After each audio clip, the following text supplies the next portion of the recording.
قرآن مجید کے بارے میں خود قرآن کے اندر اور الفاظ بھی آتے ہیں، جیسے فرقان ہے، جیسے بصائر ہیں، جیسے رحمت اور برکت.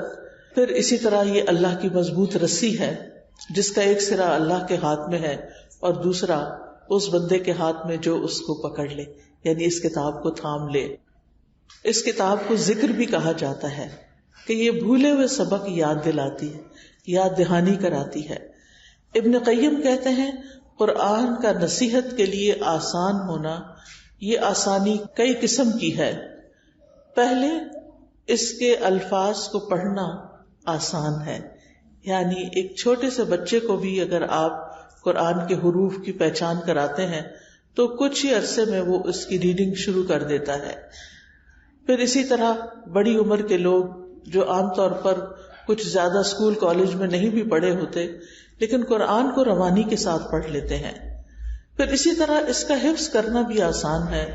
کسی بھی اور کتاب کے مقابلے میں، کسی بھی اور شعر و شاعری کے مقابلے میں قرآن مجید کو حفظ کرنے میں اتنی محنت نہیں لگتی جتنی محنت اور چیزوں کو زبانی یاد کرنے میں لگتی ہے.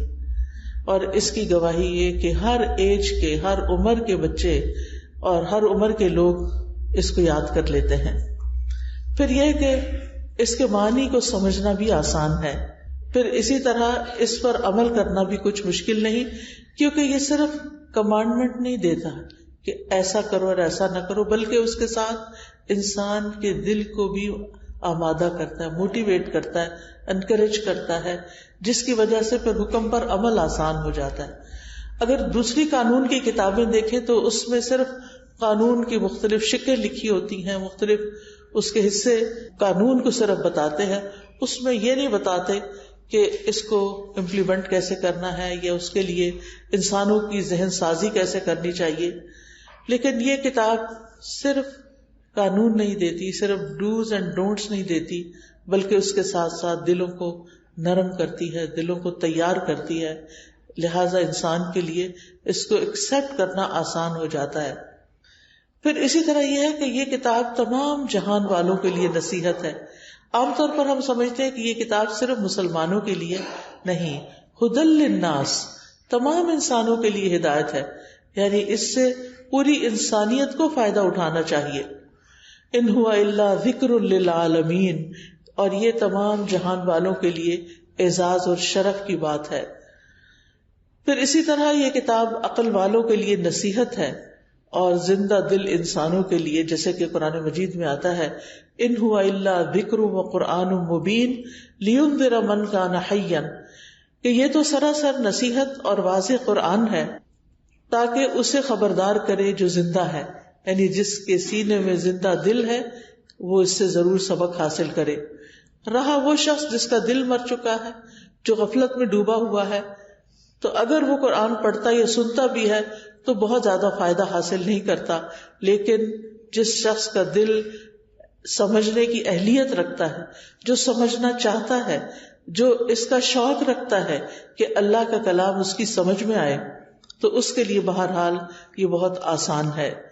پھر اسی طرح اس کا پڑھنا اور پڑھانا سب سے افضل کام ہے.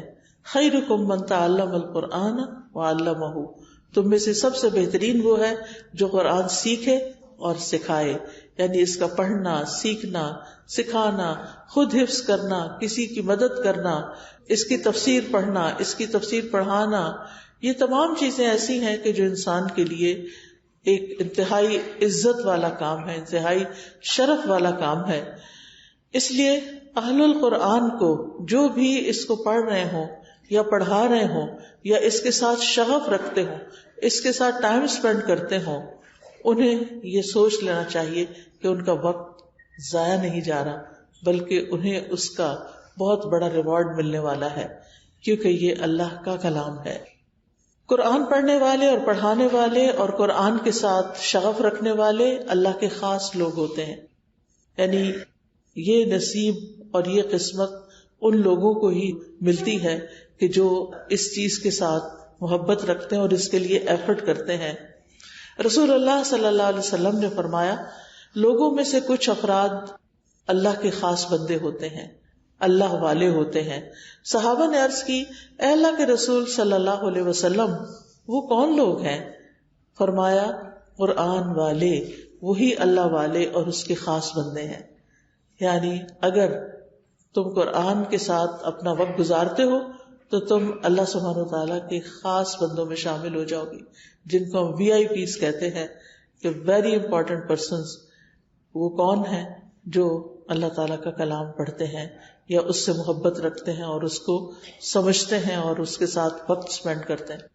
آپ دیکھیں کہ ہمارے دن کا ایک بڑا حصہ سیل فون کے ساتھ گزر جاتا ہے، کچھ حصہ ٹی وی کے آگے گزر جاتا ہے، کچھ لوگوں کے ساتھ سوشلائز کرنے میں، کچھ گھر کے اندر کام کاج، بچوں کے ساتھ، سروینٹس کے ساتھ، یا ہم جاب پلیس پر ہے تو یعنی کولیگز کے ساتھ.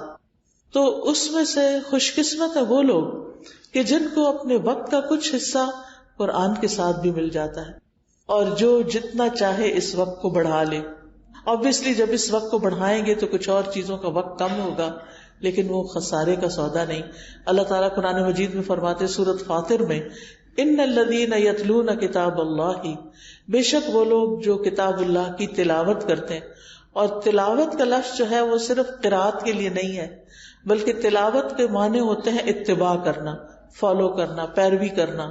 یعنی جو کتاب اللہ کی پیروی کرتے ہیں، یعنی پڑھتے بھی ہیں اور اس کو سمجھتے بھی ہیں اور اس پر عمل بھی کرتے ہیں اور اس کو آگے بھی پہنچاتے ہیں.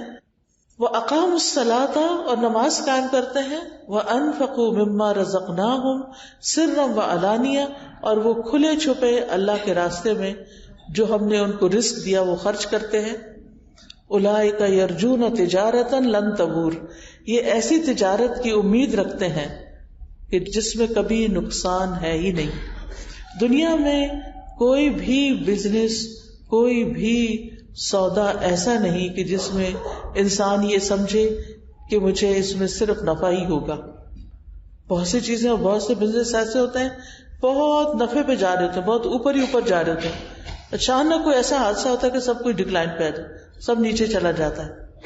لیکن جو لوگ یہ 3 کام کرتے ہیں، یعنی قرآن کی تلاوت، قرآن کے ساتھ تعلق، نماز کا قیام یعنی پابندی کے ساتھ نماز پڑھنا، نماز نہیں چھوڑنا، اور اللہ کے دیے ہوئے میں سے خرچ کرتے رہنا، یہ لوگ اللہ کے ساتھ ایسا سودا کر رہے ہیں کہ جس میں فائدہ ہی فائدہ ہے، جس کا کوئی نقصان ہے ہی نہیں.